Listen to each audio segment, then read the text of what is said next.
Entity removal की आपने बात की, तो उसके बारे में थोड़ा सा बताइए। एंटिटी रिमूवल कभी जगह में होती है, जगहों में, होटल्स में वगैरह तो बहुत सारा वो है, और कभी इंसानों में होती है। अच्छा। तो बॉडी में जब होती है तो वो अजीब तरीके से वो इंसान बिहेव करता है। उसका फोटो देख के मैं बता सकती हूँ कि इसके अंदर एंटिटी है या कोई और प्रॉब्लम है। तो मुझे फोटो चाहिए होता है बराबर क्लोजअप टाइट, उससे मैं बता सकती हूँ ये एंटिटी है। तो एंटिटी रिमूवल का एक मेरा अलग सा प्रोसेस है, ओके। लेकिन ये एंटिटीज जो है एक्चुअली बहुत लोग डरते हैं उससे। मैं भी डरती हूँ ऑनेस्टली, अगर बताऊँ मैं आपको। उससे डरने की कोई जरूरत है नहीं। ओके। मेरा क्लास हुआ करता था एक जमाने में, बट मैंने वो बंद इसके लिए किया, लोगों ने बहुत सारा डिसएडवांटेज लिया उसका।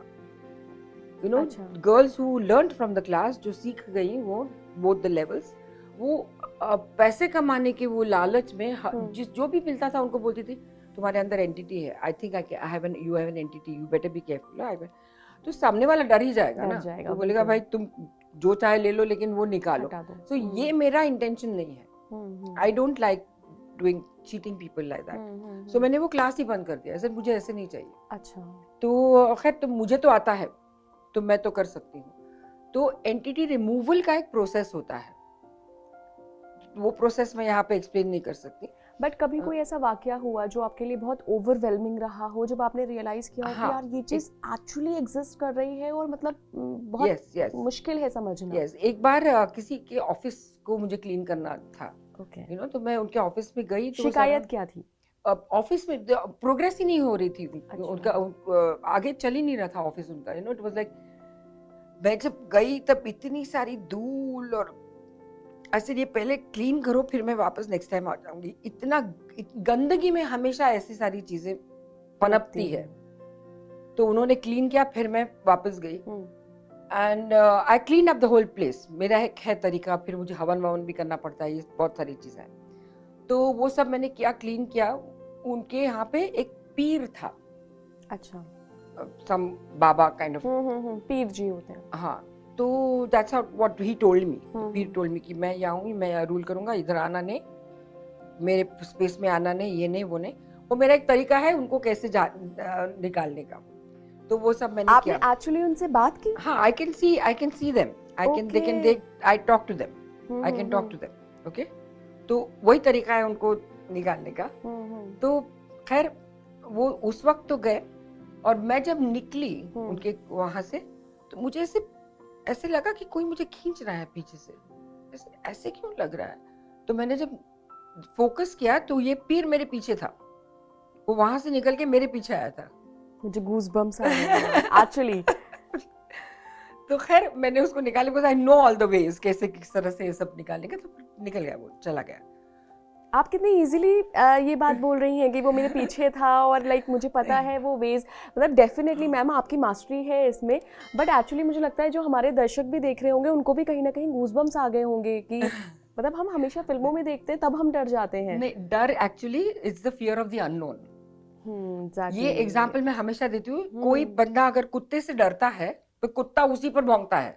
Have you noticed? Yes, yes. तो वो बंदा और डरता है, तो फिर वो भागने लगता है, कुत्ता और जोर से भागने लगता है और एग्रेसिव हो जाता है। Same formula. हम उनसे actually they come in a space because they want release. वो छुटकारा चाहते हैं, वो मंडराते हैं ना, वो ना आगे जाते हैं ना धरती पे आ सकते हैं, ऐसे बीच में रहते हैं। हाँ, त्रिशंकु अवस्था में रहते हैं, यू नो। तो उनको रिलीज करने के लिए they have to do this, they have to catch hold of a body को अगर पकड़ेंगे तो कोई आके वो रिलीज करेगा, जैसे मेरे जैसे लोग। आपने तो बिल्कुल अलग ही कॉन्सेप्ट बताया है मैम, ये कि वो रिलीज होने के लिए बॉडी को पकड़ते हैं। बिल्कुल।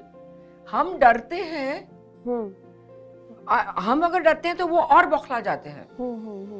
डरने की जरूरत नहीं है, because it is just energy. उनके पास ना बॉडी है, ना कुछ है, ना कुछ वेपन है, कुछ भी नहीं है उनके पास। हम क्यों डरे उनसे? बिल्कुल, उनके पास कुछ है ही नहीं। But fear of the unknown, हमको मालूम नहीं है ना, तो हम डर जाते हैं। भूत है, ये है, फलाना है, ब्लैक मैजिक है, ये वो। बट वो एनर्जी है sir. It's just energy, it's a dark energy, but it's an energy. तो उसको अच्छा, निकाल मैम, सकते हैं। बहुत सारे इंटरव्यूज़ मैंने पास्ट लाइफ रेग्रेशन थेरेपिस्ट के भी किए हैं। मैंने उनसे भी ये सवाल पूछा है, अगर किसी प्लेस में नेगेटिविटी है तो क्या उसका असर हमारी हेल्थ पे भी आता है? जी जी जी बिल्कुल। कि लगातार बीमार रहने लगा है कोई घर का सदस्य? कुछ तो इशारा करेंगे ना ये लोग, ये एनर्जी जो है स्पेस में है या बॉडी में, कुछ इशारा करेंगे ना, उनका ध्यान आकर्षित करना है ना किसी का कि मुझे रिलीज करो, तो वो क्या करेंगे, तो वो बीमार पड़ जाएगा बंदा, उसका काम धंधा बंद हो जाएगा, कुछ ना कुछ तो हो जाएगा।